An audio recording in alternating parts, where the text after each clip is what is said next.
కరీంనగర్ జిల్లా మానకొండూరు మండలం శ్రీనివాస్ నగర్ శివారులో మానేరు నది ఒడ్డున హెచ్ఎండబ్ల్యూఎస్ పైప్లైన్ లీక్ అవుతోంది. ఈ పైప్లైన్ రామగుండం నుంచి హైదరాబాద్ కు మంచినీరు సరఫరా చేస్తోంది.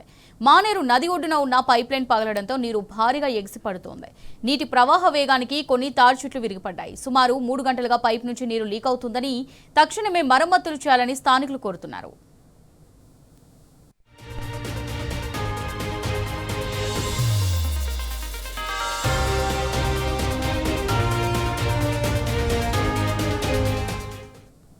కరీంనగర్ జిల్లా మానకొండూరు మండలం శ్రీనివాస్ నగర్ శివారులో మానేరు నది ఒడ్డున హెచ్ఎండబ్ల్యూఎస్ పైప్లైన్ లీక్ అవుతోంది. ఈ పైప్లైన్ రామగుండం నుంచి హైదరాబాద్ కు మంచినీరు సరఫరా చేస్తోంది. మానేరు నది ఒడ్డున ఉన్న పైప్లైన్ పగలడంతో నీరు భారీగా ఎగిసిపడుతోంది. నీటి ప్రవాహ వేగానికి కొన్ని తాడు చెట్లు విరిగిపడ్డాయి. సుమారు 3 గంటలుగా పైప్లైన్ నీరు లీక్ అవుతోందని తక్షణమే మరమ్మతులు చేయాలని స్థానికులు కోరుతున్నారు.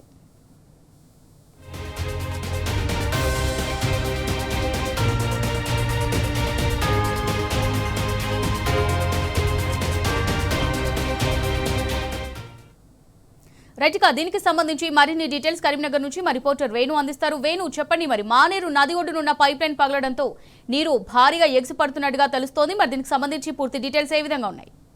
అమూల్య, అంటే గత వారం రోజుల నుంచి కూడా ఇక్కడ లీకేజ్ అవుతుందని చెప్పి రైతులు ఇటు ఇరిగేషన్ అధికారులకు చెప్పినట్టుగా చెప్తున్నట్టు పరిస్థితి. అంటే ఈ సంఘటన చూసుకుంటే శ్రీనివాస్ నగర్ ఇటు జగ్గేపల్లి శివారులో ఉంటుంది, ఇటు మానేరు నది పక్కనే ఉంటుంది. అంటే ఈ యాక్చువల్ అయితే రామగుండం నుంచి హైదరాబాద్ కు మంచినీటి సరఫరా చేసే పైప్ లైన్ కి అయితే గత వారంలో నుంచి కూడా కొద్దిగా లీకేజ్ అవుతా ఉందని చెప్పి రైతులు ఇరిగేషన్ అధికారులకు చెప్తామని చెప్తా ఉన్నారు. అయినా కూడా వాళ్ళు పట్టించుకోలేదు. ఈ నేపథ్యంలోనే అది కాస్త కొద్దిగా పెద్దగా అయిందని చెప్తా ఉన్నారు. ఈ నేపథ్యం ఒకటైతే ఈ రోజు ఉదయం అంటే కనీసం 3-4 గంటలు వేస్తూ ఉంది. ప్రెషర్ ఎట్లా ఉందంటే తాడు చెట్టు అంత ప్రెషర్ తో వస్తున్నటువంటి పరిస్థితి. ఈ ప్రెషర్ కు చిన్న చిన్న ఈత చెట్లతో సహా వేర్లతో సహా కింద పడిపోతా ఉన్నాయి. ఇంకోవైపు చూసుకుంటే పవర్ లైన్స్, విద్యుత్ సంబంధించి కూడా విద్యుత్ లైన్స్ అని కూడా అటు సైడ్ ఉన్నాయని కూడా ఆఫ్ చేశారు అమూల్య. ఇంకోవైపు రైతులు ఇప్పుడే నార్మల్ వేసుకుంటారు. అయితే ఈ నార్మల్ సంబంధించి కూడా వాటర్ ప్రెషర్ నేపథ్యంలో నార్మల్ అన్ని కూడా కొట్టుకుపోతా ఉన్నాయి. ఈ దీంతో కూడా రైతాంగానికి తీవ్ర నష్టం ఎదురవుతుందంటూ కూడా వాళ్ళ ఆందోళన వ్యక్తం చేస్తున్న పరిస్థితి కనిపిస్తుంది. ఇప్పటి వరకు కూడా దీన్ని ఇంకా కంట్రోల్ చేయలేదు అధికారులు. దీనికి సంబంధించి అంటే మోటార్లను అటు రామగుండం దగ్గర బంద్ చేస్తే తప్ప ఈ నీరు ఆగిపోయే అవకాశం లేదు. ఈ నేపథ్యంలో ఇప్పటికే దీనిపై ఇరిగేషన్ అధికారులు త్వరితగతిన చర్యలు తీసేందుకు ప్రయత్నం చేస్తున్న పరిస్థితి మనకు కనిపిస్తుంది. అంటే ఏదేమైనా కానీ ఇది అట్లీస్ట్ ఇంకా 1-2 గంటలు ఈ వాటర్ ప్రెషర్ తగ్గాలంటే మాత్రం ఇంకా 1 or 2 hours పట్టే అవకాశం అయితే మనకు కనిపిస్తుంది Amulya. Right, thank you Venu.